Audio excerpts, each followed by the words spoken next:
All right. Good morning, everyone. We're extremely excited to bring you our most anticipated summit to the comfort of your home or workplace virtually this year. We'll try our best to keep the Silicon Valley entrepreneurial spirit and excitement through these various presentations and startup pitches. With that being said, welcome to day 2 of our summit. Today's session will be focused around mobility in the morning and energy in the afternoon.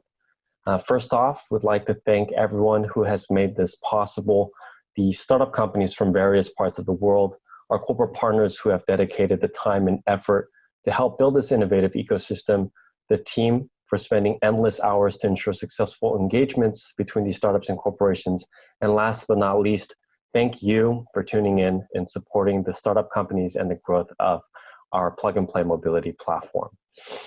With that, I'd like to welcome our CEO, Saeed Hamidi, to say a couple of words to kick things off.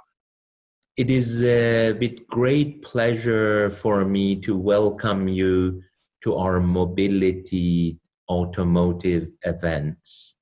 It's been more than 7 years that we have started this division and initially developed it in Germany with Daimler, Mercedes, Porsche, Volkswagen, and as recently as 6 months ago, BMW. Then we expanded our activity in Japan with Nissan, Denso, and Toyota Financial Services. It seems like the automotive industry was going through a fantastic 10 years with China leading the way with SIAC, one of the largest automotive manufacturers in the world. But what I am excited about today to let you know, with the help of Fiat Chrysler, we are launching our mobility platform in Detroit. We feel the automotive industry was going through challenging times. We had the best 10 years in history, and we were expecting a little slowdown. But with COVID-19 hitting the world, we feel this downturn might be a little longer and little exaggerated. But with innovation, technology, electrification, connected car, autonomous car, we are confident the industry will come out stronger on the other side. I remember in January in Las Vegas at CES, I had a meeting with Ola at 8 a.m. I thought I was the first meeting. Apparently, he starts his day at 7 a.m., and I was his third meeting. He mentioned to me, as the industry is going through challenging time, he would like to reduce cost, control operation, improve production, but at the same time, his second driver was sustainability and reducing his carbon footprints in the factories and for his product. We feel together we can innovate, especially with our startups and entrepreneurs, and come out of this challenging times much stronger than before. I hope you have a great event during this mobility expo as part of our summer summit. Thank you. Thank you, Saeed. For those of you who do not know me, my name is Alan, and I lead our corporate partnerships across the broader Smart Cities initiative, which include mobility, IoT, energy, real estate, and construction. We've been extremely excited about the growth we've seen of the platform over the last few years, with many opportunities arising in Detroit, London, Korea, and India. If you are a corporation or startup looking to innovate and connect with Plug and Play in any of these regions, please do not hesitate to reach out. Now, before we jump and move forward with the program, I'd like to remind everyone to download Brella if you have not done so already. You can register your account entirely for free and set up virtual meetings with the startup companies as well as other attendees directly through your phone app. Register using the QR code on the screen shown and join the event FVTZFV. From there, if you select your interest areas, make sure you have select the correct one so that they're accurately matched. And don't forget to sync your calendars and update your availability. You can then start setting up meetings under the Startups or People tab. I'll leave this on the screen for a couple more seconds. Alrighties, so here's a quick recap of our agenda today. We will be featuring a wonderful keynote by Mamatha Chamarthi, who is the CIO of Fiat Chrysler Automobile, followed by the startup presentations from Mobility's Batch 8. Please do stick around afterwards as we will be announcing the Corporate Innovation Award winner, and we will dive back into the energy session in the afternoon. It does not go without saying that the entire world has been vastly impacted by COVID-19, with people's lives uprooted and most, if not all, companies facing financial difficulties. The automotive market is expected to be down from 10 to 25% across China, USA, and Europe, with most countries only resuming partial vehicle production. Many automakers are now diversifying their supply chains to safeguard against future disruptions and focus on high-growth digital opportunities. The pandemic has definitely taken a huge toll on the automotive industry, but we must stay optimistic for us to come out of this stronger, healthier, and more resilient. Now, as Saeed mentioned, mobility has been changing at a rapid pace. Vroom, a used car retail startup founded in 2013, has IPO'd, raising $468 million. Investors include AutoNation, L. Catterton, Cascade Investments, which is the investment holding arm of Microsoft, Bill Gates, Dan Gilbert, the owner of Cleveland Cavaliers and Quicken Loans, as well as several former executives of Priceline Group. Nikola, with their hydrogen supplemented Badger electric pickup truck, set to rival Tesla's Cybertruck in 2022, reached $34 billion in market value following their recent debut on the stock market. I really hope everybody was able to buy a couple of shares last week.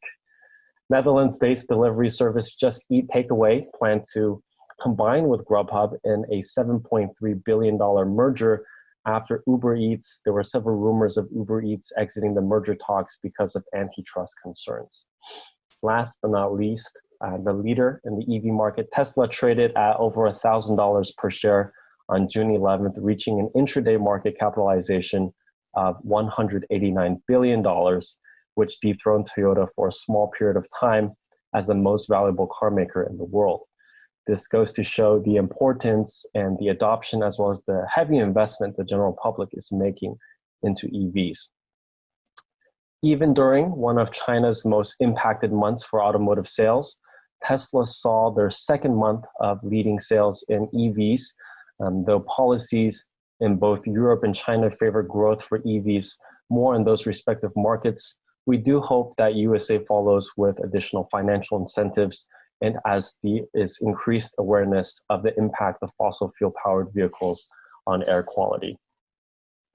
With the automotive industry already experiencing a slowdown in growth through 2019, everyone has the question, what's next for mobility? Who are going to be the most impacted from the pandemic, and how will we move forward as an industry? Well, looking into 2020, there are several areas that have been more impacted. Obviously, there are going to be some winners and some losers. First, if you have been on the road since lockdown, you may have noticed the decreased car traffic on the road, as well as highways. This, coupled with decreased manufacturing activity, has led to a significant decrease in air pollution, with people starting to realize the correlation between the improvements in air quality and the absence of ICEs on the road. Electrification will continue to be at the forefront of each automaker's strategy. We expect the USA, however, to trail behind the EU and China due to financial incentives, CAFE standards, and different regulations. there are also many, many opportunities on the infrastructure side of things for EV. As for connectivity, there is a rising demand for in-vehicle aftermarket health, wellness, and well-being components such as air cabin filters and driving monitoring systems. In addition, there is a lot of additional revenue opportunities from these high-growth digital that will be a welcome benefit.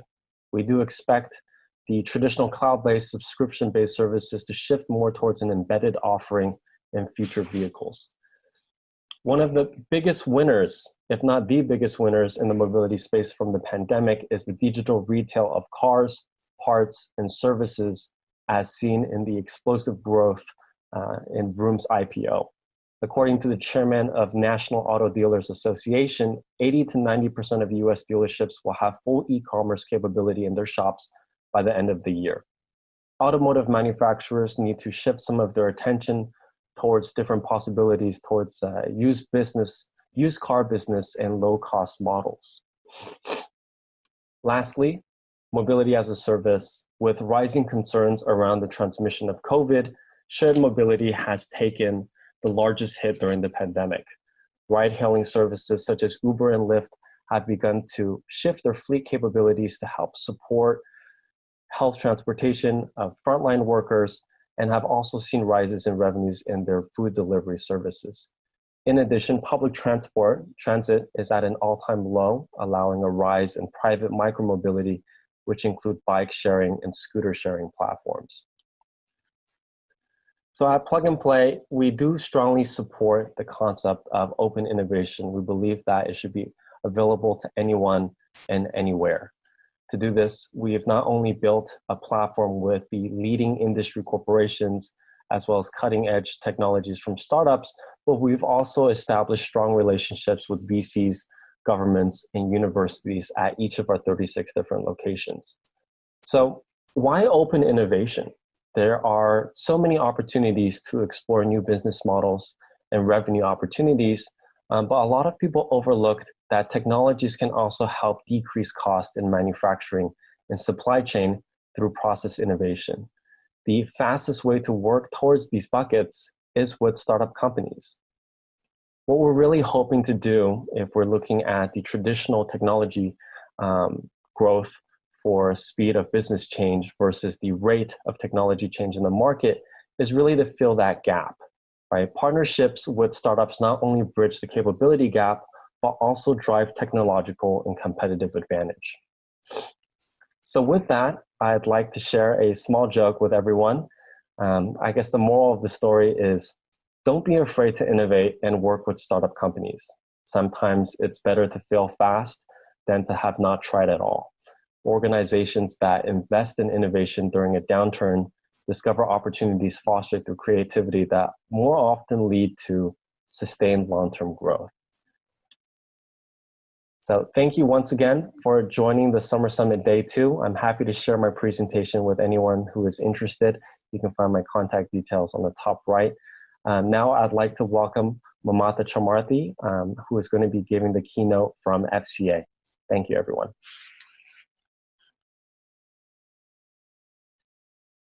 Thank you, Saeed and Adam and everyone else from Plug and Play for giving me this opportunity to open your pitch evening in the mobility space. So Fiat Chrysler and Plug and Play have announced, we've announced our partnership, and I'm really looking forward to our virtual event opening our Detroit innovation partnership. Really looking forward to it and looking forward to hosting various startups as part of our partnership and the Michigan Minority Supplier Development Corporation. So what I'm going to cover today with you is what we as the auto industry we were going through before this crisis and what has happened during the crisis with the auto industry. And as we come out of it, what are some of the areas of our focus? So before the crisis, as an auto industry, including Fiat Chrysler, we were focusing on autonomous, connected, electric, and shared mobility. And these were the four major areas, and this is where we were partnering with the tech industry and with many of the startups And this, during the crisis, as we come out of it, when you look at the economic recovery that's happening in China, and if we take that as a signal for the rest of the world, that investment in connected, in electric, autonomous, and shared mobility will continue. I hesitated a bit on shared mobility because, of course, as an industry and as consumers, we have some safety concerns around it. I would not touch on that. I would let someone else talk about it with you guys. But I think the focus will definitely be on investing in connected, even more important, electrification, even more important, not even as we come out of this crisis, electrification and autonomous. Autonomous, because the number of accidents, yes, they have gone down because no one was driving their cars, but still, that will continue to be a focus because 95% of accidents happen because of human error. So if you are a startup in the audience listening to this and thinking, what areas should I focus on? The macro trends in automotive will continue. And when you look at a Fiat Chrysler and what's happening in our world and in the auto world, before this crisis, we were planning on digital retail. And I think when this crisis hit, within a matter of 2 weeks, we were able to go and implement digital retail. We call it online retail experience. And not only that we had more than 90% of our dealers enrolled in the online retail experience. What is online retail experience? You've heard about contactless sales and service, which includes all aspects of go online, you go and configure the car that you want to buy, you can configure, you can get it financed, and you can get it delivered to you. So the trend of what the customer wants delivered to them wherever they are, that is a huge trend before the crisis, and now it really emphasizes that the customers are even more wanting everything delivered to them, whether it is Uber Eats or whether it is Grubhub or Instacart. You know, this is a deep-rooted mindset in our industry, and the crisis really helped us change the mindset in an instant and help the dealers enroll. An unprecedented thing that has happened is we've never had production stop. Never had that happen. And the entire production in many regions, in almost all of the regions across the world, came to a standstill. And China was the very first region to come back online, and then Europe and US, but now we have not only a healthy production, but very healthy sales based on the signals that we are getting from the rest of the world. We are doing really well. So that's why that continued investment in the macro trends. As we look at the crisis, one of the other things that I'm very proud of Fiat Chrysler in not only launching the digital experience and being a lot more customer centric and driving the best experience for the customer, but we have become a lot more community centric. We know as a company that a hungry mind and a hungry school kid cannot focus on education. And education fixes many, many issues, social issues. And so we have delivered to date more than 1.3 million meals to school kids across the country. We started with our principal communities in Michigan, Illinois, Indiana, Ohio, and then we expanded it to throughout the country. And I'm very proud of what Fiat Chrysler has done there. And I'm also very proud of the agility that we had to quickly switch to understanding our communities across the world need masks. And to date, we have delivered more than 3.1 million masks across the world. So for people that from the tech industry and everywhere else that think that elephants can't fly, elephants do fly. And the auto industry is very agile. And for those startups listening to me, you have tremendous opportunity for innovation focused on not just autonomous, connected, electric, and shared mobility, but in making auto industry much more community-centric. And thank you so much. Thank you, Mamatha. Now, to kick things off, we're going to be passing it on to my colleague, Giannis, who's going to be the MC for today's morning. Some of you may recognize him from previous summits for his amazing jokes and wonderful fashion. So off to Giannis so we can get things started. Oh, thanks, Alan. I feel like this presentation should be your Netflix special. Very enjoyable and informative. Anyway, hello, everyone. By popular demand, I'm back on stage on this virtual one today to guide you through our event. Well, it wasn't really that much of a demand. It was rather 4-ish people asking me if I could do it, and here I am. So I guess that answers their question. My name is Giannis, and I work on the ventures team here at Plug and Play, focusing on startups in the space of mobility and IoT. And that today is the main reason why we're all here, to see the best of the best and to see what progress these companies have made over the last 3 months while participating in our mobility program. I think that's enough about me. We can jump right into it and see all these mobility batch 8 startups that have gone through the program and that you guys have been working with, and that also happen to be very, very near and dear to our hearts. With that being said, we have our first presenter today, and that will be DuckTrain. DuckTrain is a solution for smart, clean, and efficient urban transportation. Let's hear them out, guys. Hello, my name is Kai Kreisköter and I am the CEO of DuckTrain. Just as a short reminder, DuckTrain is developing an automated light electric vehicle system made for the urban last mile logistics. DuckTrains consist of several small vehicles, up to 5, which can be coupled into platoons to transport a large cargo volume into the city in an efficient way. Once arrived in the cities, these platoons are separating, and a single vehicle, a Duck, can be used to do the final delivery, going from door to door and bringing parcels to the customer. We are currently entering the era of light electric logistic vehicles.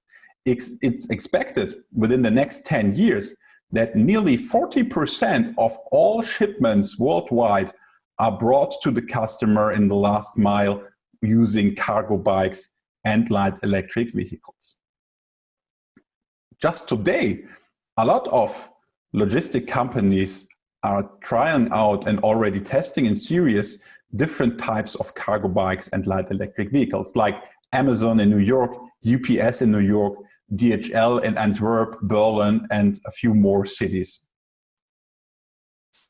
Compared with the conventional processes using conventional delivery vans or even using cargo bikes, we can save up to 35% of the total cost of the last mile using our DuckTrain vehicle technology. Now, how can we contribute to COVID-19? There are several scenarios where we can realize contactless last mile delivery using our DuckTrain. So finally, in our generation 4, we are striving for having a fully automated vehicle driving from outside the city into the delivery district without any human involvement. But how to come there? We have decided for going a stepwise approach using our generation 1, 2, and 3 within the next years, already drive on the road, already producing a serious product which can be used from our customer in the daily operation, and thereby going stepwise to the 4th generation in the future. So how is our business model built? We are not selling the vehicle. We will provide the vehicle to our customer as a service based on a performance-based KPI payment.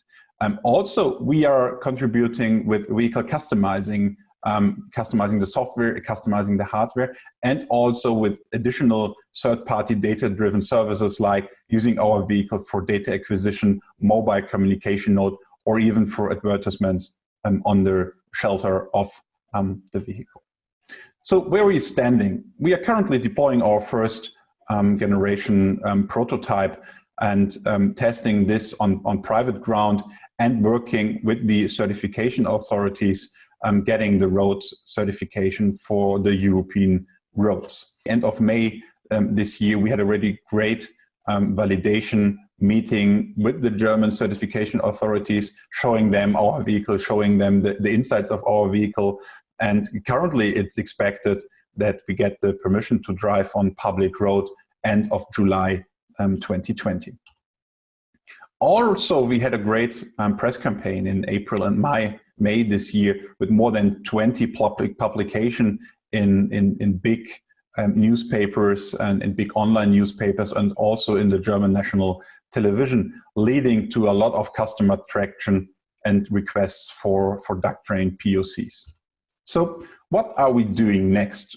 This year we will build up to 10 prototypes and test them on the road with our customers. And also we are working on our seed investment round, which will happen in spring, summer this year, and also preparing our Series A financing round, which will happen in early 2021. Thank you very much. Amazing. Thank you so much for the presentation, and thanks for being here with us today. Now, moving on, we will have Neuromata. Neuromata combines state-of-the-art neuroscience, AI, and robotics to create spatial intelligence for autonomous drones and cars. Let's see what they have been working on. Hello, my name is Dana from Neuromata.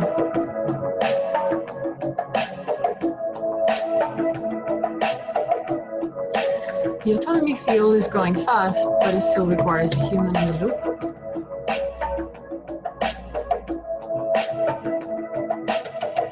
The data acquired by vehicles is growing exponentially.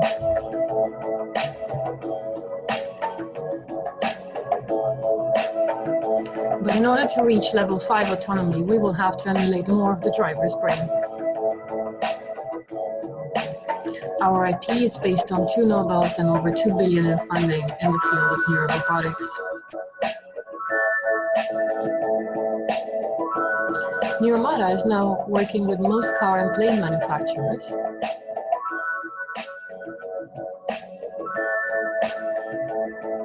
as well as construction and logistics giants, some of which connected via plug and play.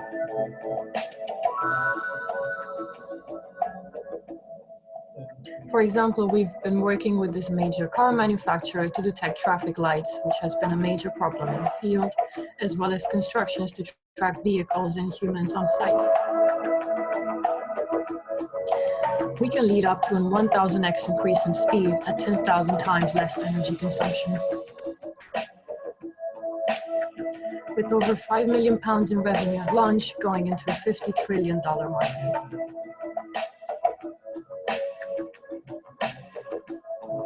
We have been backed by Google, IBM, and NVIDIA.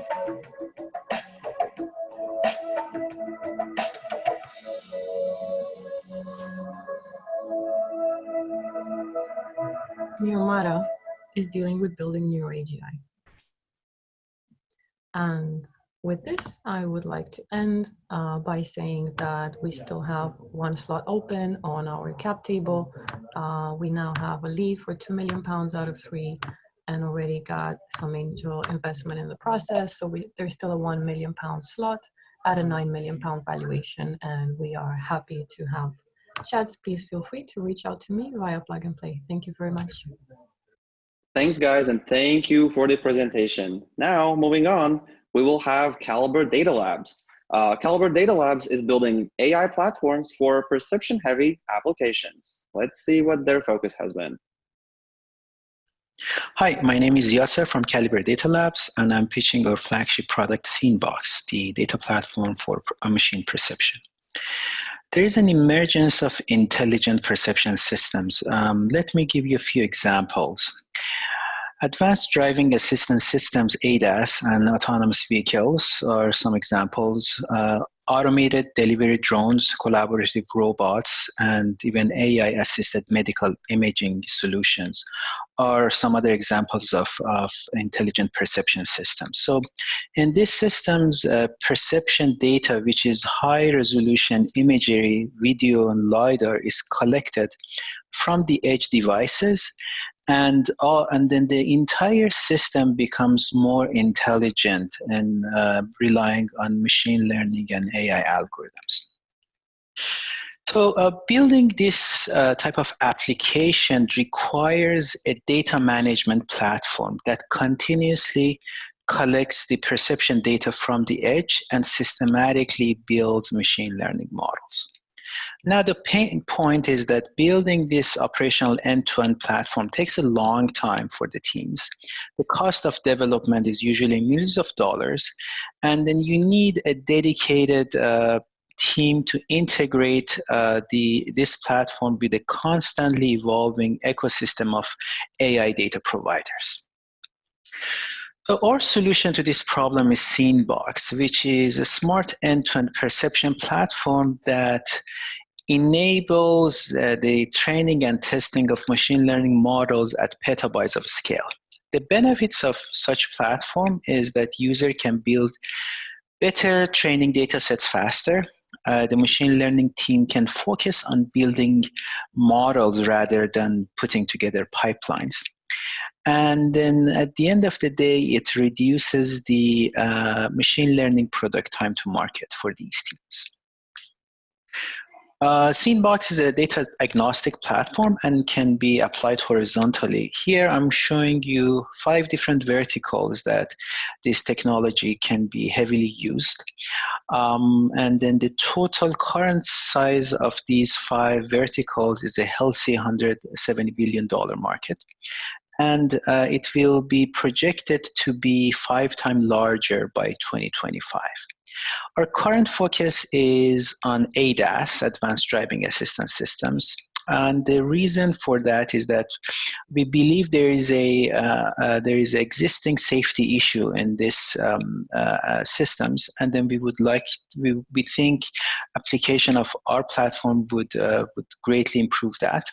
And then we already have existing experience in this domain.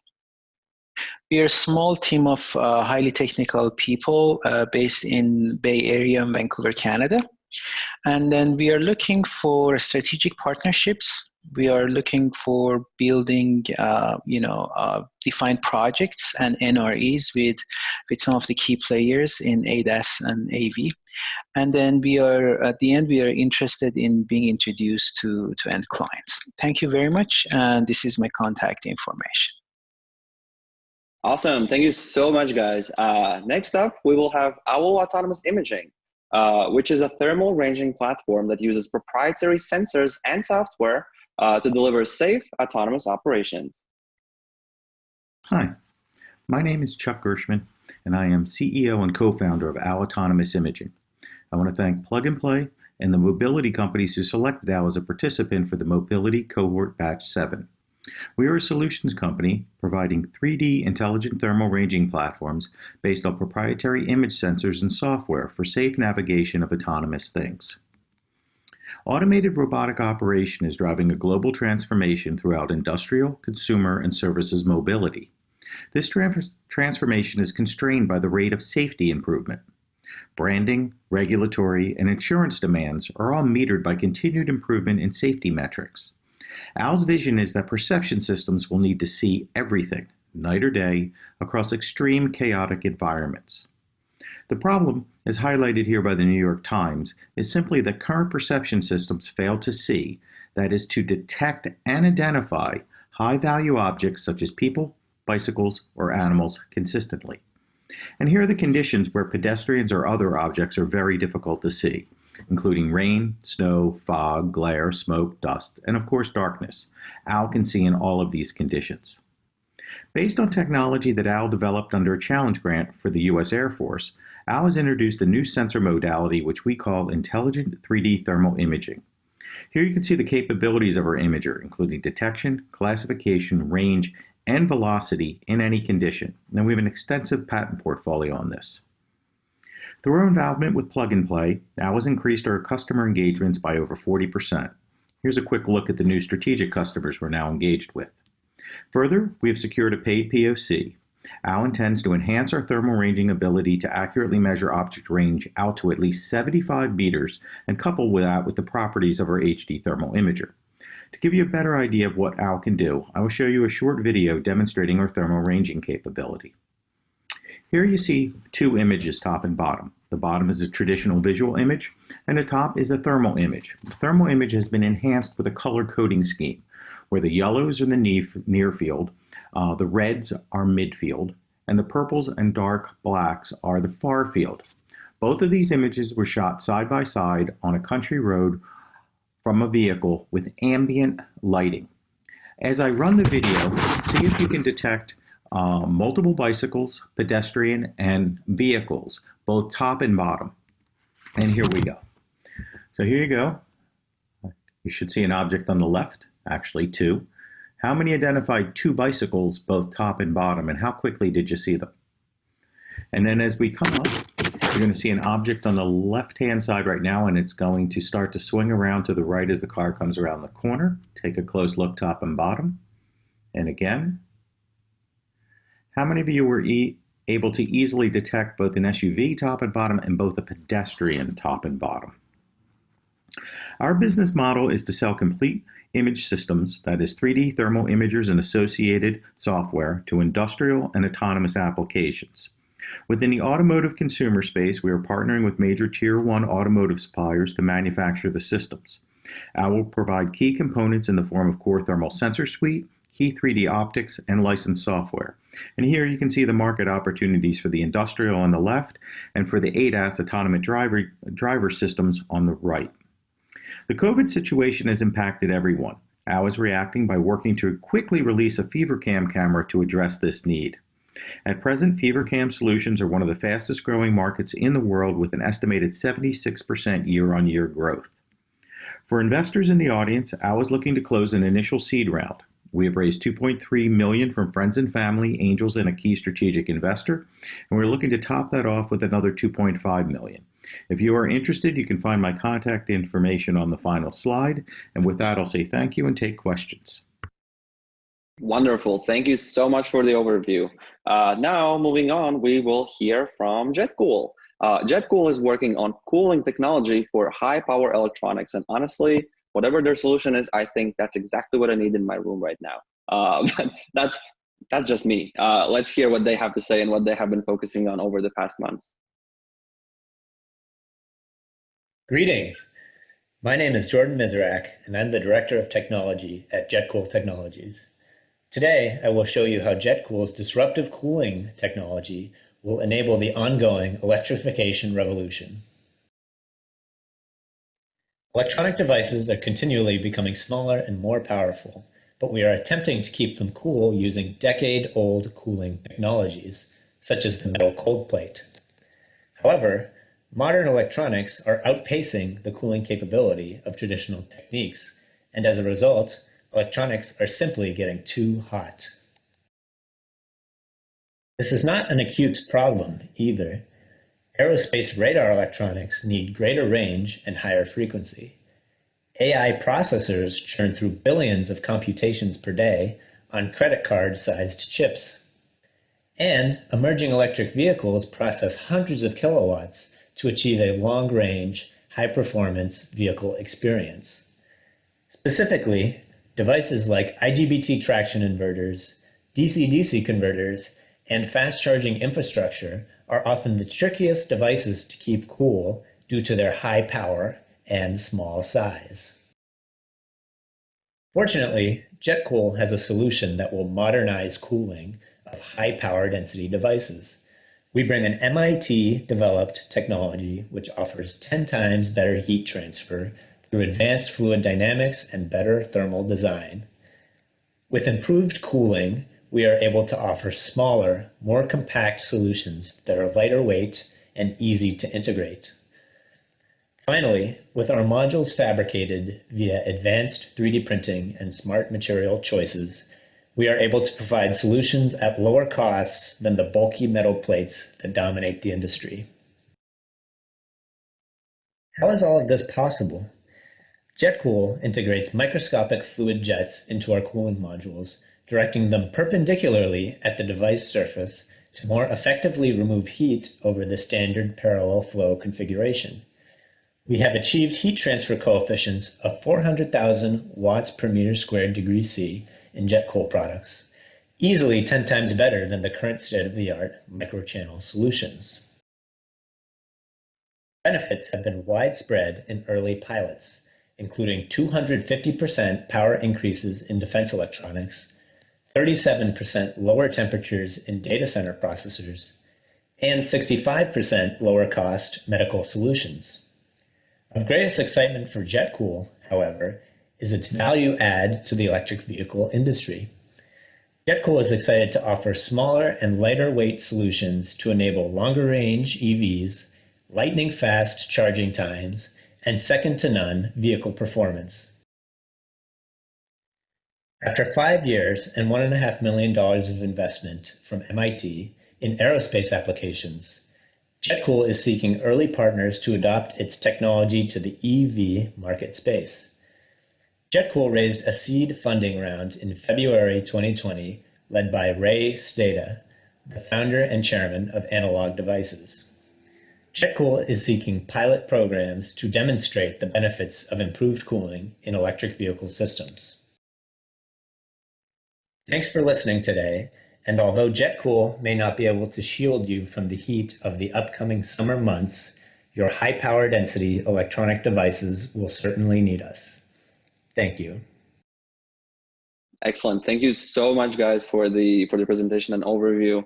Now, next up, we will have One Silicon Chip Photonics, which is an integrated and reliable motion sensing solution. Please tell us more about what OSCP is all about. Hi, my name is Kazem Zandi, and I'm the founder and CEO of One Silicon Chip Photonics, or OSCP. And at OSCP, we sell inertial measurement units, or IMU, to drone manufacturer and tier 1 car suppliers. Navigation sensor, motion sensors, or IMU, they include accelerometer and gyroscope, and they used to navigate a moving object. These sensors represent over $3 billion market for drones and $2 billion market for self-driving cars by 2025. We are also looking at other markets such as industry, energy, and aerospace. So what is the problem? A drone of this size usually uses MEMS IMU of this size. These sensors are small, low power, and not expensive, but they are not accurate and reliable enough. There are other products in the market that are called fiber optic gyroscope, or FOG, and they are very accurate, but they're bulky, power hungry, expensive, and not reliable as well. And that's why we have come up with a photonic integrated solution where all components are integrated on a single chip. Compared to the FOG product, our sensor is 50 times smaller, it uses 8 times less power, it can be up to 30 times cheaper, it has the same accuracy, and is 3 times more reliable because of the integration.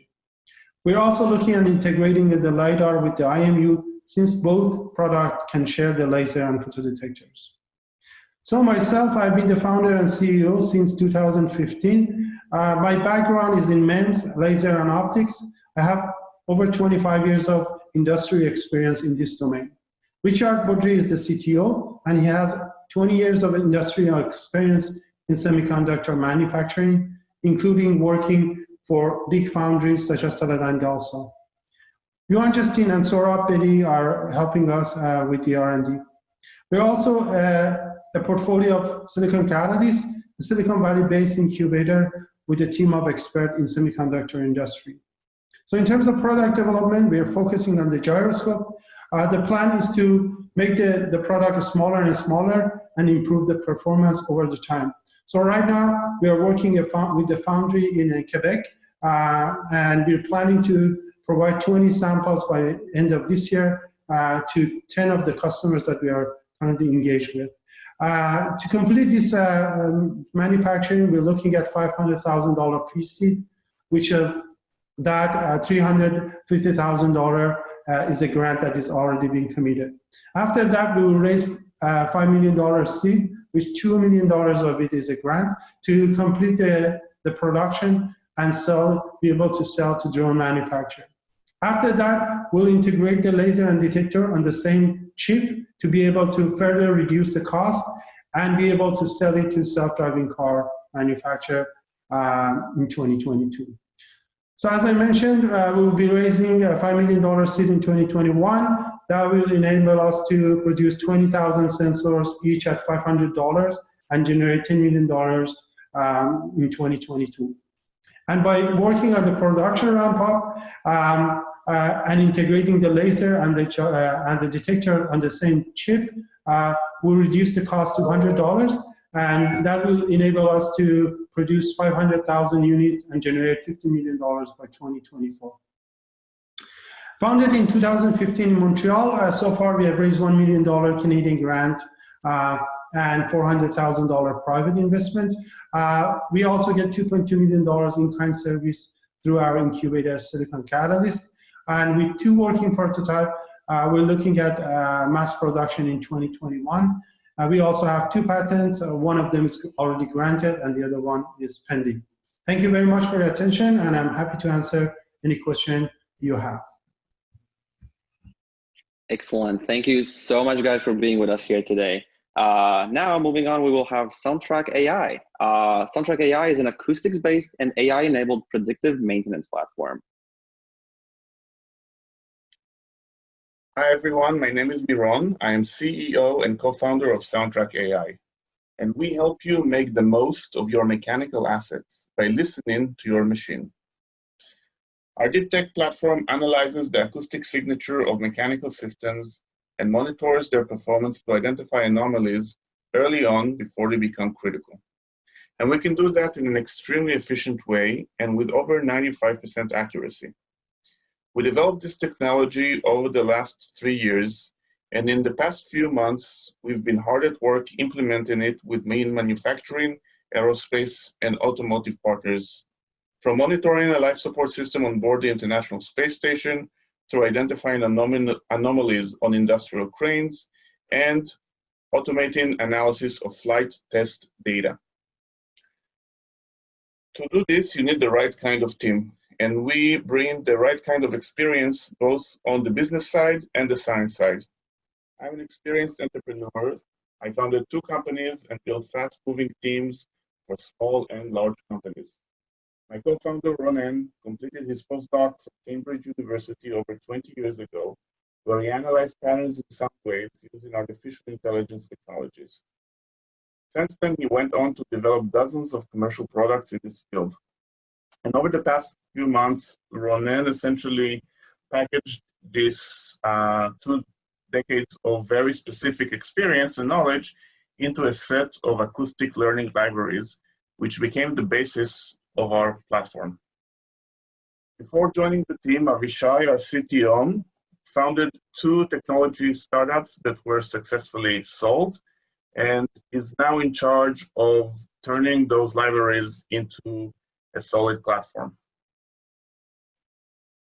You might ask yourself, why acoustics? There are a lot of sensors out there. Well, it turns out that sound has some specific qualities that are very valuable. For example, we only need 1 sensor to monitor a large number of components, and it is completely unobtrusive. We don't even need to see it in order to measure it. And we are using this technology in many ways, from automating testing processes that are done manually today with sound, or for condition-based monitoring of industrial manufacturing machinery, etc. And all this is done in a very cost-effective way. Our platform uses a unique combination of acoustic engineering and machine learning, and as a result, it is extremely efficient compared with anything else out there. We need only minutes of recording, whereas other needs hundreds and sometimes thousands of hours. And we take a fraction of the time to train and monitor an algorithm. We can build a model in days instead of months that others take. Our algorithms are so highly efficient that they need minimal processing power to perform the actual monitoring. The bottom line of all of this is that this efficiency opens up a whole world of use cases for this kind of technology that were simply not economical until now. As we all know, the past few months have been challenging, and we've been very fortunate to be able to continue and develop our solution offering. And I'm happy to say that all 3 projects that we started this year have been successful, and that we are entering into a commercial agreement with our client as a result. In addition, in order to address the immense impact of COVID-19 or on air travel, we developed a passenger screening platform for respiratory systems using sound, which is now entering testing with a major European airport.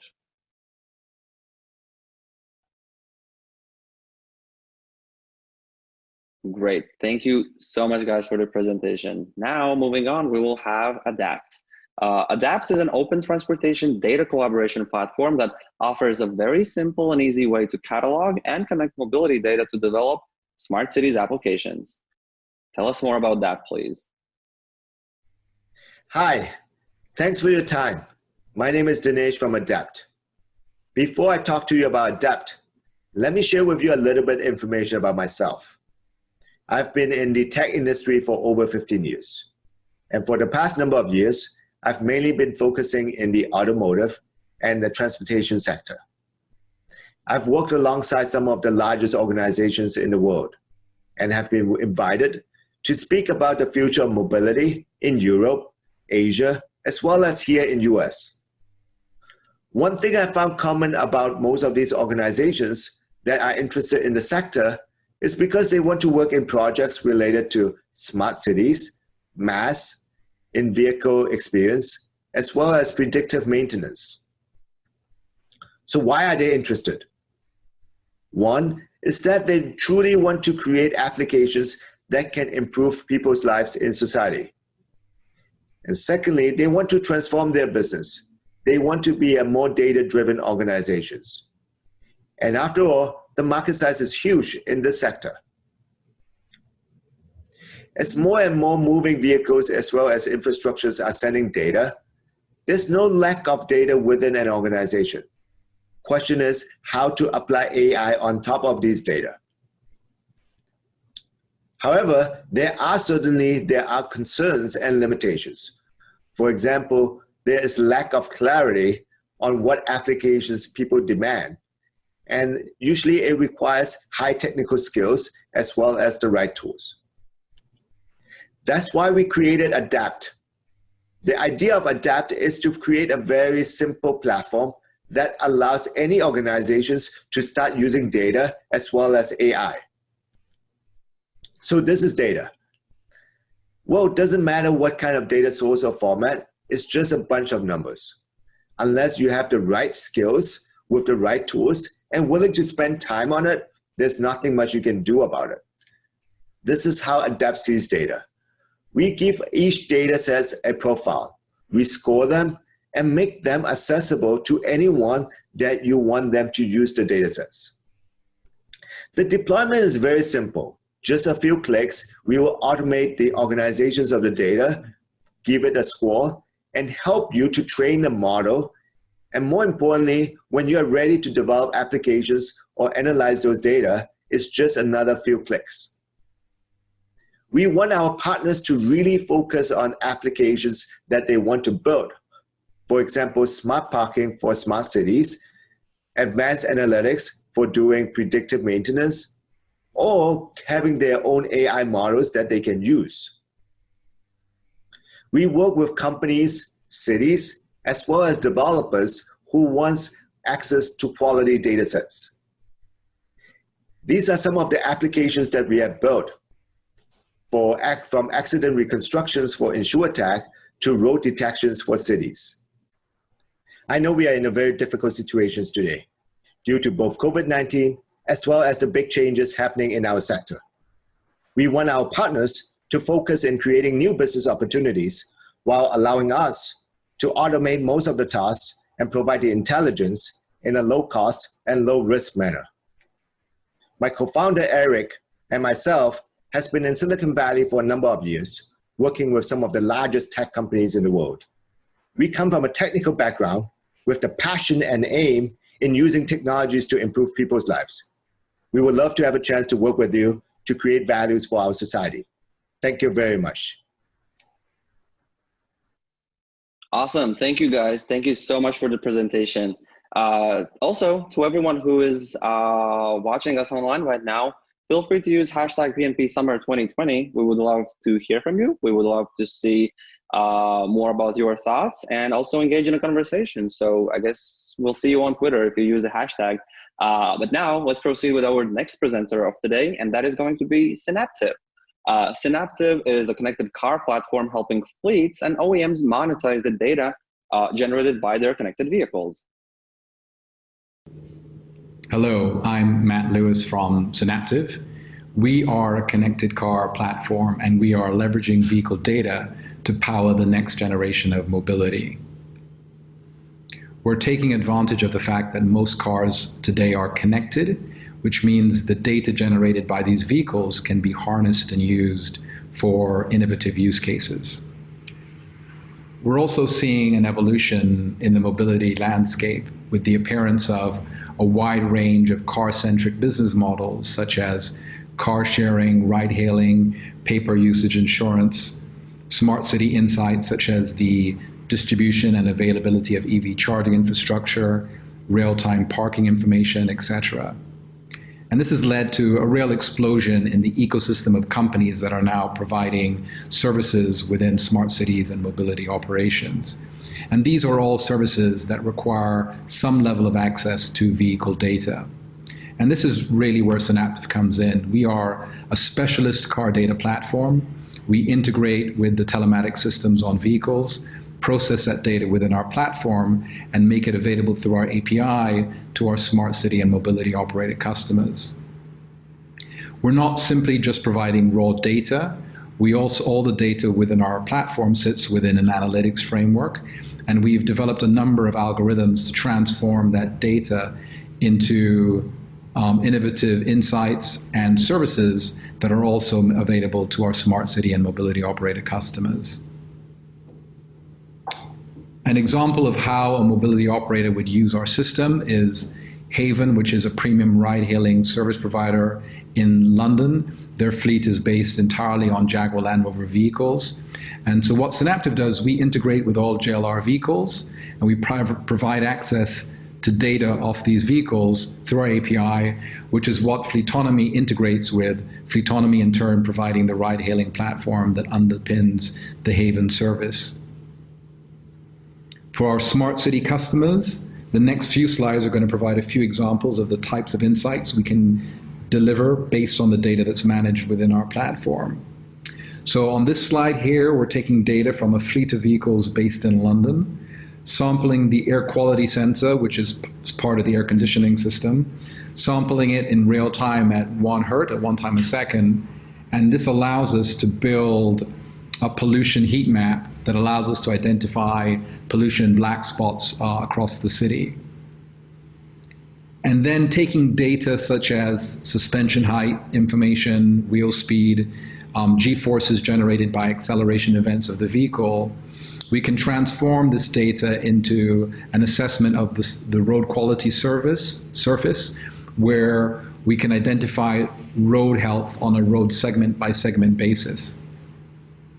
And using the same set of signals, we can also identify the location of specific defects on the road surface, such as the location of potholes. So this is just a brief summary of Synaptiv. Of course, we're keen to partner with corporations as part of this program. Our platform can be used as a data platform, as a data analytics solution for any mobility operations. For potential OEM partners, our platform can power the data requirements for any of your mobility operated customers. Also, many OEMs have access to large volumes of vehicle data that can be quite granular in nature. And we believe that Synaptiv is the perfect monetization partner because of our ability to transform these data sets into a range of smart city insights. For automotive suppliers, our analytics framework can be used to build predictive maintenance models for components, predicting potential component failure. And for any suppliers that are providing telematics systems for vehicles, our platform can provide a public-facing, customer-facing API interface for the data managed by these telematics systems. So that's it from me. Thank you very much for listening to this presentation. Awesome. Thank you so much for the presentation, guys. Now we will proceed with Above Robotics. They are working on a platform to coordinate multiple autonomous robots into a single seamless workflow. Please tell us more about your work. Hi, my name is Dirk Beth. I'm a veteran tech entrepreneur, and I'm a director at Above Robotics. Thank you for your time today. I really appreciate you taking the time to hear our story and be part of what we're up to. Above Robotics is keeping the world moving. When we first went down the path of creating an autonomous systems company, we asked ourselves a question: what does true autonomy look like? And our answer was a long endurance system that could go from mission to mission on its own. And it turns out that wasn't the answer. And most people working in the autonomous system space are very focused on their individual vehicle system, their point solutions. But just like organizations full of different people with different roles and responsibilities, companies, as they adopt autonomous systems, are going to need robots and vehicles of different kinds with different capabilities. And they're not going to want to adopt different control systems for all of these different assets. So when we came to the new answer, it's teamwork for robots. And with that, we started to build a team. We built a team of people with varying backgrounds from major research universities and who've worked at major automotive, aerospace, and high-tech industries. And when you look at the interest and eagerness to adopt autonomous systems, you can look across a number of different industries. And this represents about $30 trillion worth of market. So it's not just self-driving cars that passenger cars sold to people, but industrial operations in geofenced and restricted areas across all different industries. And so we're working in a number of these areas: smart airports, last mile delivery, agriculture, logistics, and power lines.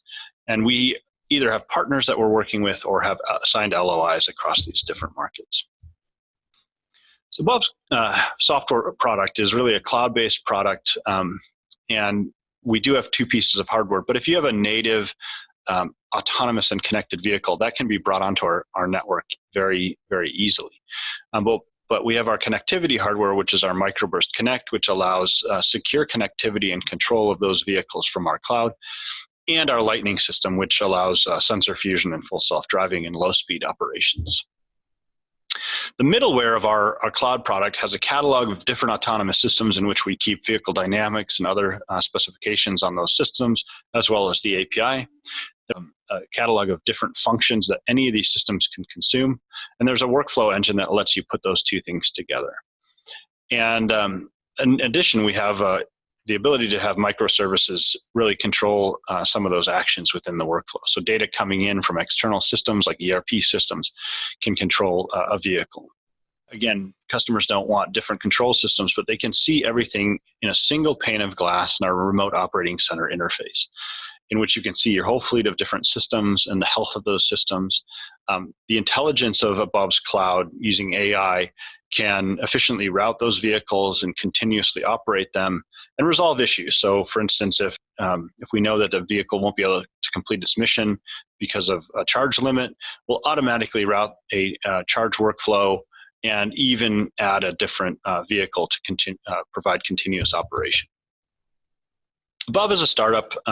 We're early stage. Our business model is SaaS. Again, we charge $3,000 per month per site and $189 per agent, which gives us a really great way to grow this business, but also creates a really nice efficiency for our customers. We're raising a $8 million A round later this year. We're closing out the remaining $500K, in which we have soft commitments on a lot of that already. As a stage, we're probably technically more advanced than where we are as a stage. We are engaging in a number of pilots and looking to close out some more. We have a number of great pilot partners. We're also part of a number of very important accelerators that have made great introductions to corporate partners. And we're in discussions with a number of very interesting VCs and CVCs on our A round. So true autonomy is robots working together, delivering on the promise of autonomy from above. Thank you very much. Excellent. Well, thank you so much for the overview. Now, carrying on, we will hear from Roads. They are developing a data-enabled marketplace that connects commercial fleets to an ecosystem of smart fleet solutions. Please, take us away. Good morning, everybody. My name is Ranmei Rose, and I'm the CEO of Roads. The $1 trillion market for commercial fleet services is getting bigger and more complex every day. There are hundreds of digital services for commercial fleets in dozens of categories. You are sitting today through presentations from some of them. Those services can help commercial fleets reduce costs, improve productivity, or increase safety. But in order to be able to do that, most of them need to be integrated with vehicle data. As a fleet manager, looking for fleet services on Google is not practical. You want one place where you can discover the right solutions for your fleet and know that those solutions can be easily integrated with your fleet data. The solution for those problems is the data-enabled marketplace that connects commercial fleets to an ecosystem of smart fleet solutions. Data from fleet vehicles and drivers is normalized on the Roads data platform and then made available to solution providers to enable their solutions. A data-enabled marketplace makes the entire fleet services market bigger by reducing friction for everyone. Roads can overcome the typical chicken and egg problem faced by many marketplaces by bringing the demand side of the marketplace through partnerships. Roads Marketplace can be hosted by large established providers who can embed the marketplace into their portal and offer it to their fleet customers. OEMs, Tier 1s, fleet management companies, telematics service providers, supply chain companies, insurance carriers, and other providers of services to commercial fleets can host a marketplace and broaden the scope of services they offer to their fleet customers. Roads has partnered with some of the largest players in the North American fleet ecosystem and gain access to tens of thousands of commercial fleets that operate over 1 million commercial vehicles, and many more are in the pipeline. We will soon finish onboarding the first 20 solution providers, and we target 50 solutions to be offered through the marketplace by the end of the year. We're a team of mobility and fleet tech veterans from some of the industry's leading corporations, and we're based in Silicon Valley. We are happy to talk with companies that offer solutions to commercial fleets and want to gain access to tens of thousands of prospective customers, as well as gain access to normalized fleet data. We're also interested in talking with large mobility and automotive companies, supply chain companies, and insurance carriers who are interested in hosting a fleet services marketplace. We're soon starting to meet investors for our next funding round and would be happy to talk to investors who are interested in the commercial fleet market or investors who are interested in investing in marketplaces. Thank you. Wonderful. Once again, thank you so much for the presentation. Now, carrying on, we will have Robo Tire.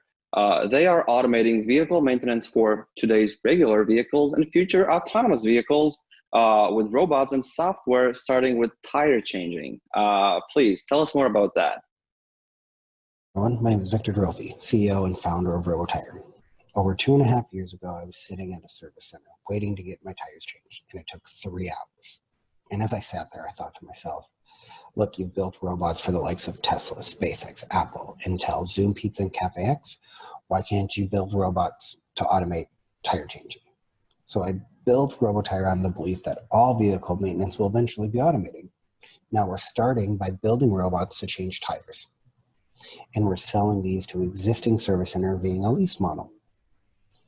Now, why tires? One, they're consumable. Two, they're forever, and they scale from the tiniest little bot to big rigs.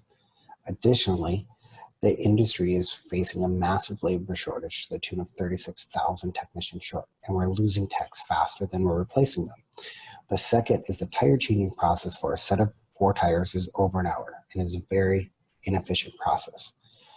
So with our Robo Tire solution, we can do a set of 4 tires in 10 minutes. So how does that work? We have our own automated lift that once the vehicle is driven in, we'll pick up the car. Then we have a single arm with a single wrench that goes and removes the lug nuts off of the vehicle. Then we have a larger robot that will handle pulling the tire on and off the vehicle and then placing it onto existing tire changers and balancers. The 2 key aspects of Robo Tire system is one, that our robots are all cloud computing in the sense that we pull from predetermined libraries. The second is how we're using machine learning to override robot code whenever our vision systems can't identify what they're supposed to be identified.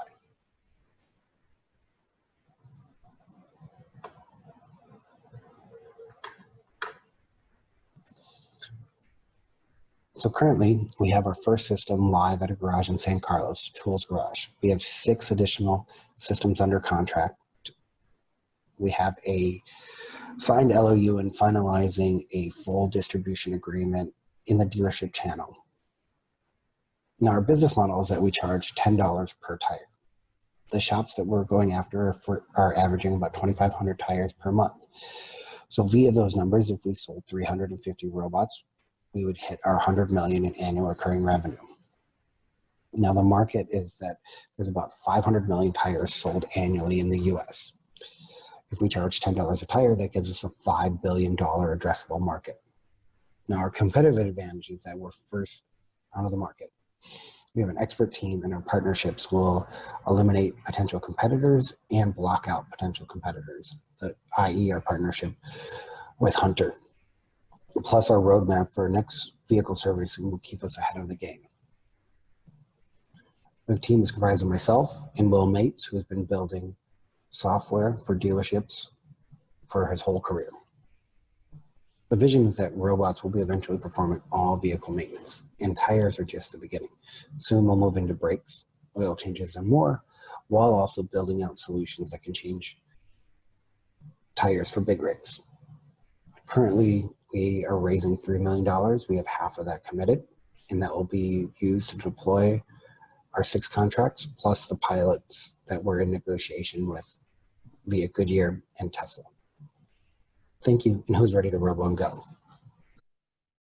Awesome. Thank you so much for being with us here today. Next up, we will have Frenzy. Frenzy makes mobility free, sustainable, and engaging. Tell us more about that, please.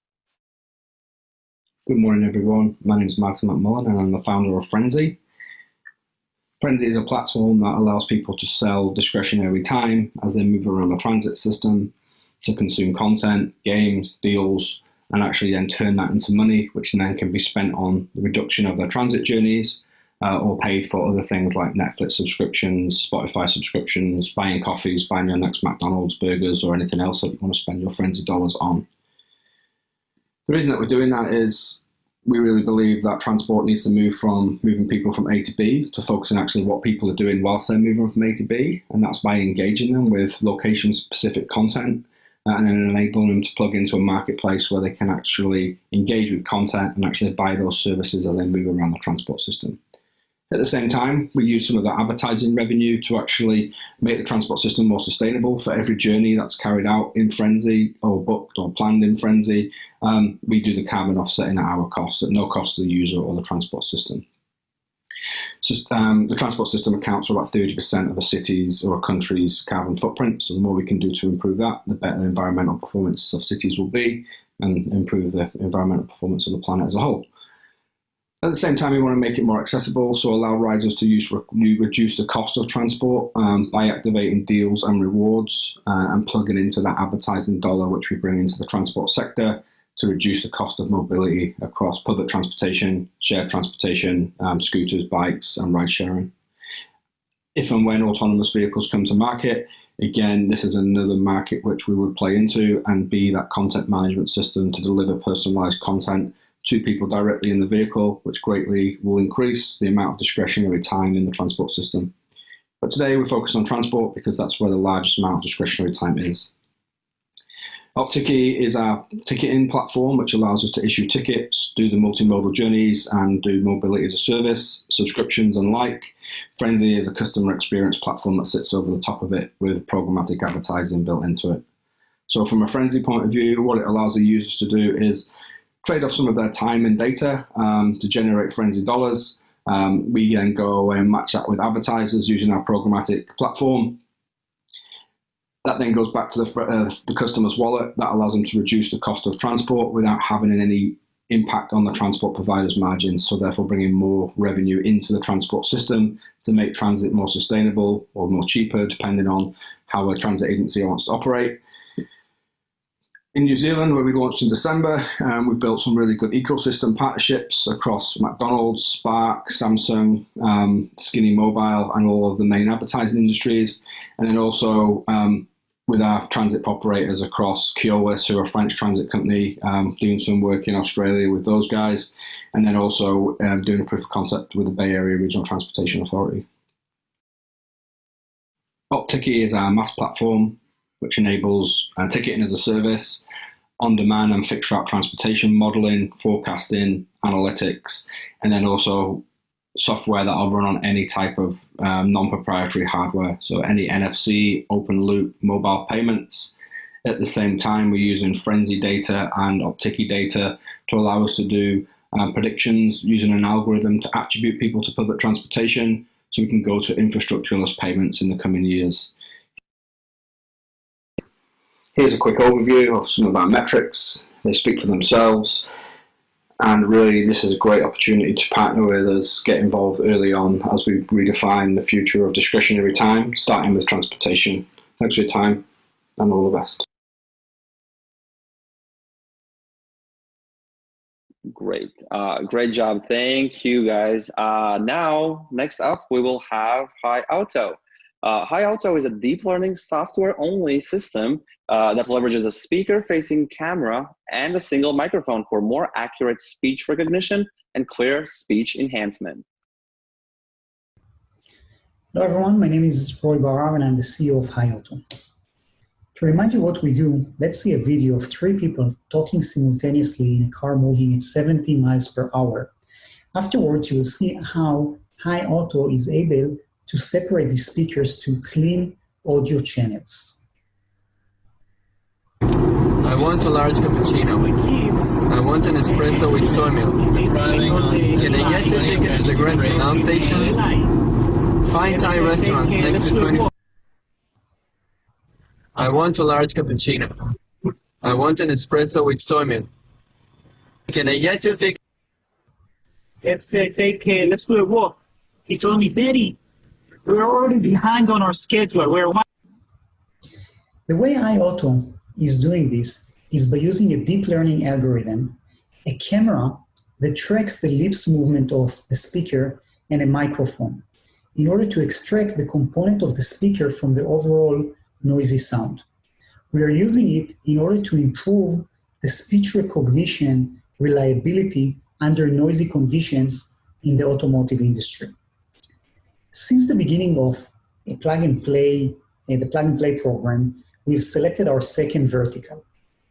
We are focusing on touch displays that are becoming the new normal in self-ordering, self-checkout, and also self-check-in at airports. People become used to using these touch surfaces. But because of COVID-19, over 70% of people are concerned and expect to be more conservative before touching a public surface that others have touched before them. And over 50% of people expect that or would like voice interface to be an alternative to the touch interface. But voice interface doesn't work well in a noisy environment, especially when other people are talking in the background. Also, voice interfaces require a wake word. Alexa, burger. Alexa, fries. Not such a great experience.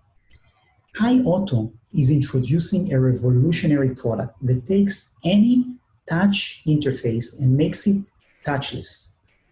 What we're doing, instead of touching a coffee selection, you would say the voice label that we are automatically positioning next to the menu item. So you know exactly what you need to say. In this case, you would say 1. Let's see how it works in action. L,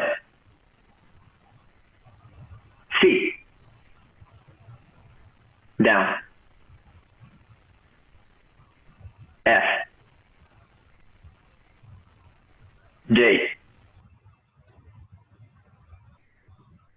Hi Auto has 4 unique advantages to this new solution we call touchless.ai. First of all, it's very easy for the user to understand what they need to say. Second, it's resilient to noise, even if other people talk next to you, because we're leveraging our audio-visual noise elimination technology. You don't need any Alexa burger anymore, and it's easy to deploy. No code integration, we run side by side.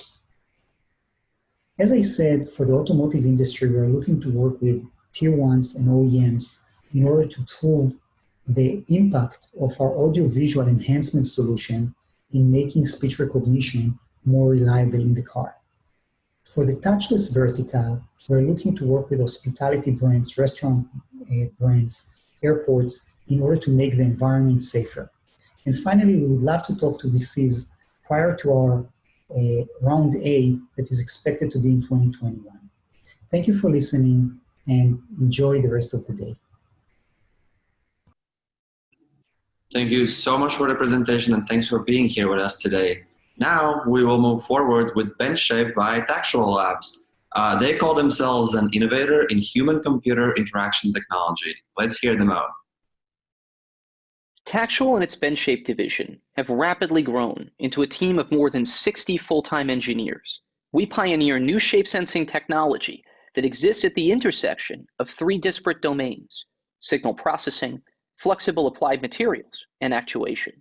The BenchShape team's mission is to measure shape change, whether that shape change comes from movement of the human body, a hinge, a robotic arm, the sway of a bridge or a building, or the expansion and contraction of our chest every time we take a breath. In the 3rd quarter, Tactual will launch its revolutionary BenchShape Explorer Kit, its mass production ready shape sensing platform for consumer, industrial, medical, and vehicle use cases.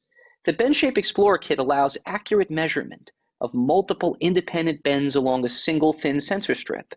Over the last few months, we compacted our BenchShape sensing platform into a svelte, durable strip, measuring just 15 millimeters wide and 3 millimeters thick. BenchShape Explorer Edition sensors are made from off-the-shelf, mass production-ready electronics, integrated seamlessly onto a flexible sensor. This high degree of integration of all of BenchShape's signal processing, communications, and sensor components onto a single flexible substrate maximizes BenchShape's use cases, gross margins, portability, and mechanical durability. Indeed, when paired with a battery or a regenerative power source, BenchShape Explorer sensors can already function as self-contained wireless shape monitors. As the COVID-19 pandemic requires a marketing model that transcends in-person sales, our new BenchShape Explorer Kit was crafted from the ground up to deliver a demo-in-a-box experience. The kit ships as a self-contained, instant-on product demonstration with a dedicated visualizer display. There's no software to install, no buttons to press, just an immediate sensing experience. Even amidst this global pandemic, customer interest in BenchShape is strong and diverse.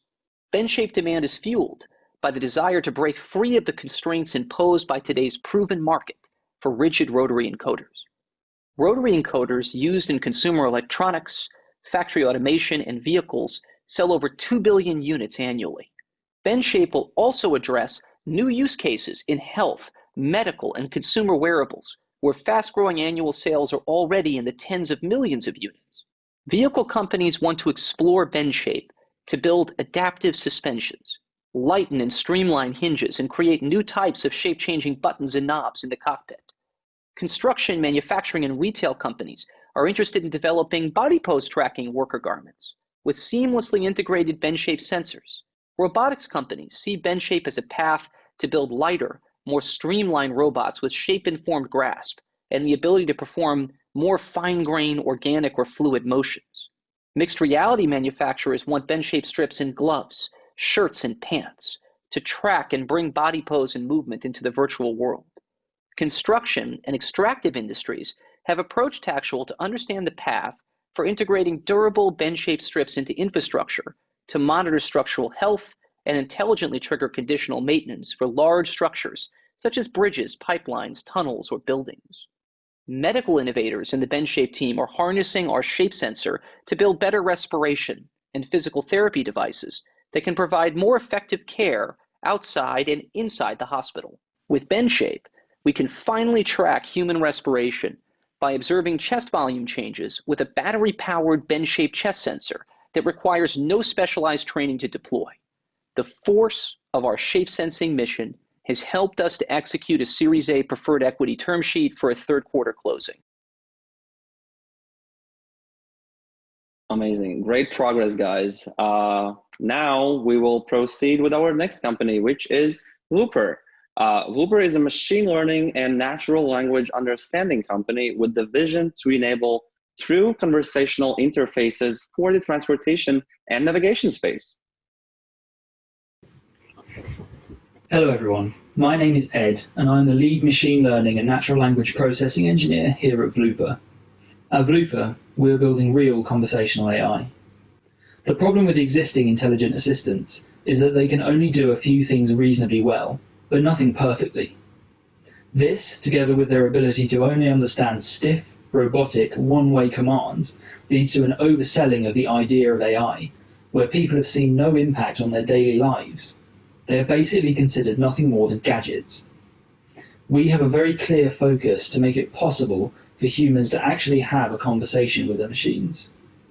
We build the most advanced conversational AI, one that understands true dialogues for one domain at a time. Narrowing down the problem and having a clear focus allows our system to understand much more natural and complex questions, and ultimately follow-up questions based on the previous system response. We understand very human questions with all their nuances, as in, hey man, do you think I'll catch the next Central Line train westbound if I hurry? Or, hi there, can you tell me a good restaurant with at least 4 stars close to the Palace Theatre? Ultimately, this enables a real conversational back and forth, like in this example, where the user has questions based on the previous iteration. More importantly, however, is that the user referred to things like near there. What does near there mean for a machine?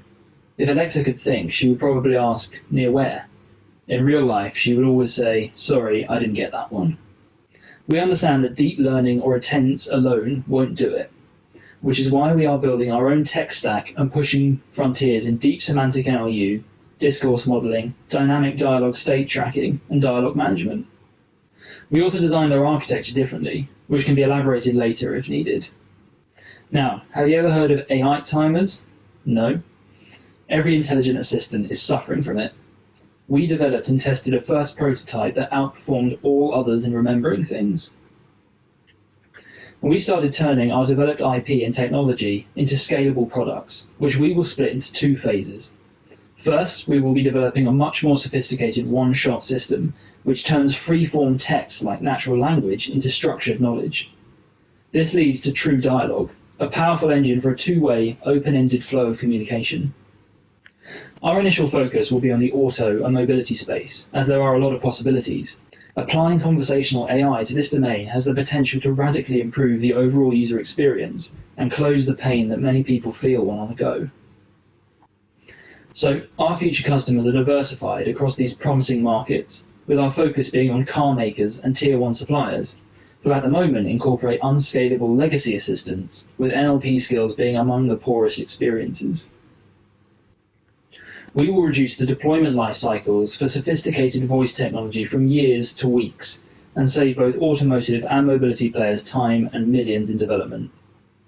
To summarize the core values of our tech, companies will keep power and control over their data, users, and brands, and they will see that more sophisticated dialogue capabilities will be the only differentiator in the future. If you now take a look into the future, how do you think people will interact with autonomous cars? How will they navigate through cities and suburbs? How will they ask a self-driving Uber to stop at the next corner? A new generation of conversational AI is needed, and we are creating it. Within our keen team of researchers and engineers, we have backgrounds in machine learning, NLP, maths, and computational linguistics, spanning experience from an array of organizations like Nuance, Apple Siri, and Amazon's Alexa. We are currently raising a round where we already received several soft commitments and continue our conversations with VCs and corporate venture units to identify the best possible syndicate. We're more than happy to tell you more about that. Thank you. Awesome. Thank you so much for the presentation. Next up, we will hear from EV-Chip Energy. EV-Chip delivers a system solution based on a chip and algorithm that monitors and controls a battery pack while in charging, discharging, and also in resting conditions. Please educate us more about your technology.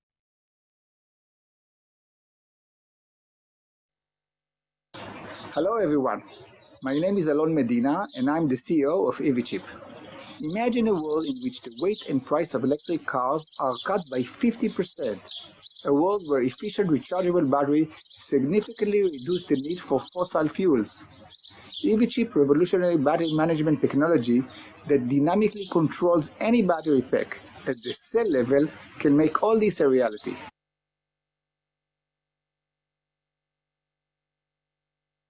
EV-Chip increases any battery output, enhances battery with a much longer life, accelerates the charging speed with a minimal cell wear out while reducing the number of cells in the battery pack and significantly reducing the cell's production costs. Let's start by going through the restricting factors faced by current battery technology.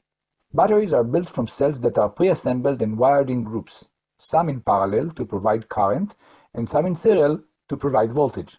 The manufacturing of cells involves sophisticated procedures that are designed to produce near-identical cells. Unfortunately, even marginal differences in each cell grow over time in correlation to the stress each cell endures and to its physical location in the pack. The battery fixed cell's circuitry is the reason that both the battery capacity, the speed of charge, and the lifespan are limited by the wear out of the weakest cells in the pack. Batteries are costly due to manufacturing efforts to tighten cells' viability, and because of the intensive testing and sorting of the cells prior to the pack assembly.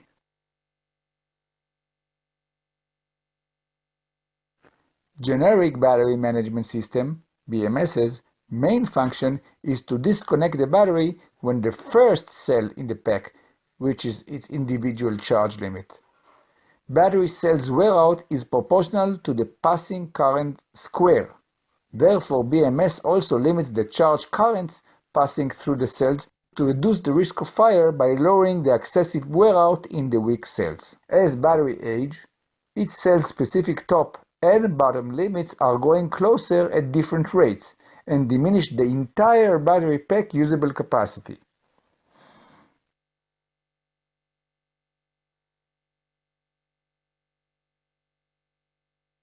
EV-Chip has completely revolutionized the structure and management of the battery pack. We simply bring the idea of networking into the battery pack and transform its fixed architecture into a smart, switchable architecture. We do this by embedding a switching processor into the pack using an available yet relatively new semiconductor processes. This power chip enables battery cells to switch with very little heat dissipation loss. EV-Chip's BMS chip can dynamically change the internal connection between cells according to performance optimizing algorithms. EV-Chip's patented and proprietary integrated circuit accurately monitors in an open and closed circuit each cell through state of charge and deactivates any cell that accumulates higher wear out level or reaches its individual electric charge limits. Our machine learning algorithms can adjust the grid to absorb more current without risking the weak cells. By controlling each cell in the battery pack, EV chip can perform both serialization and parallelization of the battery architecture. This enables the creation of efficient AC waveform, negating the need of an expensive inverter. In this example, we have simulated EV chip on a Nissan Leaf. Using our simulation MATLAB tool, we input any pack structure, cell chemistries, cell aging function, charge regimes, ambient data, and load profile, and compare standard BMS management with EV chips management over 10,000 cycles. In this table, we show an example of typical improvement EV chip brings to a specific set of input parameters. EV chip's business model is based on 3 elements. We will license our technology, selling integrated circuits to different products and verticals. And the third one is to provide sophisticated algorithms that will optimize the performance of these batteries. We are currently raising $5 million at a pre-money valuation of $25 million to produce our first chip. Thank you very much for watching. Amazing. Thank you so much, guys. Next Ion is a manufacturer of batteries created to enhance existing battery architecture with improved safety and quality performance. Please, can't wait to hear more about what you guys have been focusing on. Hello, my name is Onur Ergen. I'm one of the co-founder of the Next Ion Energy. We all know battery market is moving. Many technologies are coming, but safety always the key concern of this industry. When it meets with the future market need of fast charging, safety risk will be extreme. Even today, we see this catastrophic explosions or accidents. I guarantee you will see more and more if we do not address this safety concern or risk today or now. Now think about it, a product provides ultimate safety. With this product, we can produce battery architectures, can withstand up to 200 Celsius during cycling, can charge more than 10 C ultra fast. These architectures do not explode or catch fire. No sacrifice necessary for performance anymore. This is one of the bottlenecks of the battery industry too. Let's watch a quick video. In this video, you can see that commercially demand batteries start to catch fire and exploding around 70 Celsius during cycling. And you can see the fire. And in the middle, there is one of the best literature battery and catching fire and exploding around 100 Celsius. On the right-hand side, it's our battery, our Next Ion membrane added battery, and it's still functioning as a battery, and it will go up to 200 Celsius. There will be no catching fire or exploding. How we do this is basically we create an nano-engineered multifunctional membranes with combination of nanostructures, aerogels, and nanotubes. Basically, we combined 40 years of experience in one material. And this system could be deposited very easily. It is applicable to the roll-to-roll, adaptable to the roll-to-roll process, or it's solution-based process. It's very flexible deposition techniques. With this technology, you can win today by adding these membranes to existing any lithium-ion battery chemistry, and you can increase the yield, and you can have a higher power efficiency with the same cost. And also, you can win tomorrow because there is minimum to almost no safety barrier for ultra-fast charging anymore. It is a UC Berkeley-based invention. Technology is patented, licensed, like lab-scale prototypes are completed and successfully demonstrated. Our company is incorporated and received seed funding. Now we are doing POCs. We are looking for more POCs to validate our technology. And we are strategically raising $2 million to reach this goal. And afterwards, after we got the independent industry validation, our material can be anywhere. Our business plan is basically licensing or material development. I should note that we are not a battery company. We are a battery component company. We do not compete with any battery companies. We complement their products. And here is all the battery companies that we can complement the products. our slowly growing team is very capable of delivering this product. And I'm happy to thank you, and I'm happy to answer any question you might have. Awesome. Thank you so much for your presentation. Next up, we will have no one else but Electrify. Electrify is a developer and supplier of advanced battery management and inverter solutions.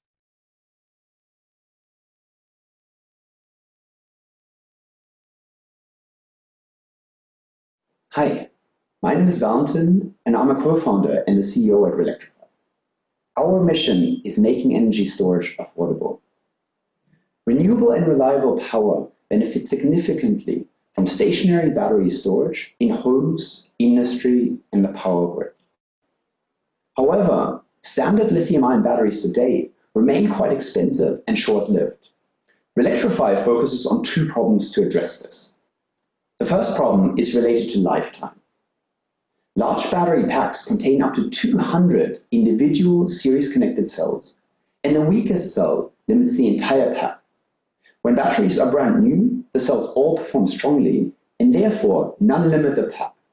But as battery packs are used, the cells age unevenly, and the lifetime of the pack is limited by the single weakest series cell. The second problem is related to cost. Connecting to homes, industry, and the grid requires an AC output. Since normal battery packs provide a DC output, an expensive inverter is required.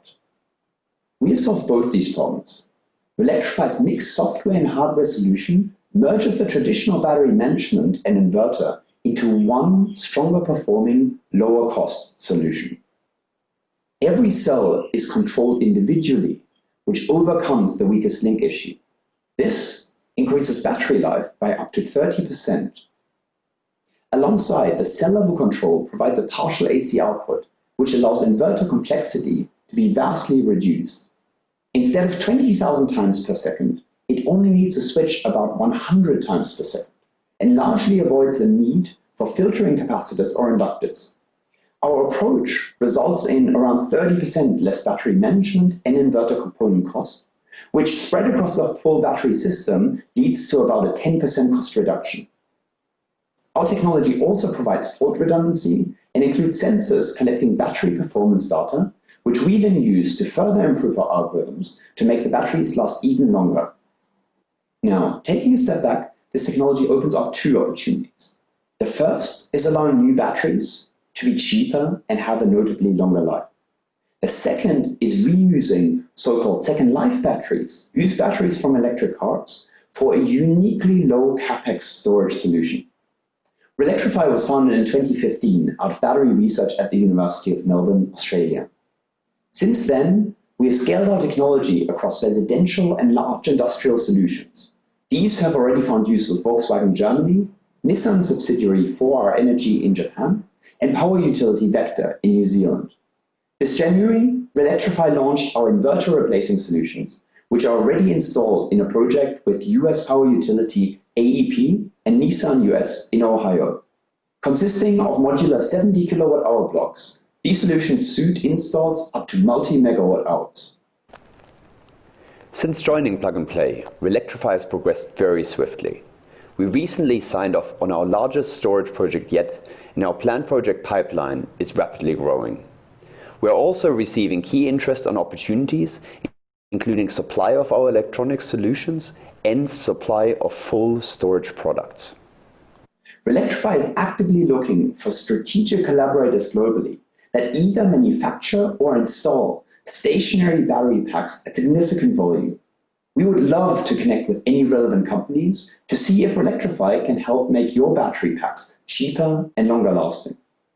Alongside, while Electrify is currently well capitalized and not raising, if there are investors with interest in a future Series B round, it would be good to connect also. Thank you for your interest, and we look forward to discussing further together. Excellent. Thank you so much for the presentation. Moving on, we will hear from VIA. They turn electric vehicles into the core enablers of clean and resilient electricity grids. Hi, my name is Candace, and I'm the CEO and founder of VIA. At VIA, we optimize EV charging to lower costs, ensure the green is charged, reduce battery degradation, and deliver new revenues through grid services. We've established a number of strategic partners and customers who are excited about our platform and believe in the value we provide. Before I founded BIA, I worked in innovative clean tech startups for over 15 years, covering residential solar, utility wind, and grid operations. Additionally, the BIA team consists of multidisciplinary experts and industry leaders in artificial intelligence, electric mobility, software development, and grid operations. In the next 5 years, in North America and Europe, we're going to see growth from 3 million EV chargers to 12 million EV chargers. This represents a significant increase in energy demand and consequently a huge impact on the grid and the environment. If we don't optimize EV charging by 2025, new EVs from just North America and Europe will add almost 80 million tons of carbon emissions a year. Yet in most cases, we have reduced costs and emissions by 50% while still delivering full charge and excellent customer experience. The BIA platform works by forecasting and optimizing EV charging events. First, our AI predicts the charging event, predicts the loads and the flexibility within that event. Then we optimize the charging to reduce the cost, to smooth the peak loads, to manage battery health, and to deliver the greenest charge. We provide these benefits not only to EV charging sites and EV fleet operators, but also to grid operators and utilities. BIA platform provides utility insights through monitoring and forecasting services, as well as an aggregator. Our solution is hardware agnostic, so it can integrate with any enabled EVSE or EV. Our technology is based on over 270,000 charging sessions across 420 chargers from both public and private data sets and deployments. Our partners and customers choose BIA because they see real value in our products and also real value in our approach.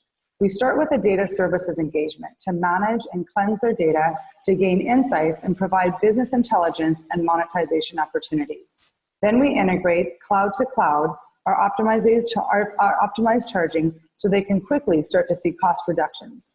Finally, with our forecasting capabilities, we provide a path for efficient expansion of charging sites, as well as providing new revenues from grid services.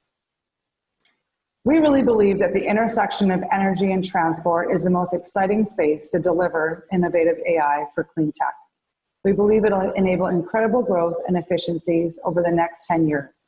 By 2030, our calculations show that this is at least worth $50 billion in just North America and Europe. We're currently raising $1 million. With this, we'll grow our team, commercially scale our products, and deliver long-term licensing revenues. Thank you for taking the time to learn more about BIA. I hope to hear from you soon. Awesome, great work. But now I would also like to thank all of you for attending the virtual Summer Summit today. This concludes the startup pitch portion. On behalf of the entire community and ecosystem, once again, thank you so much for tuning in.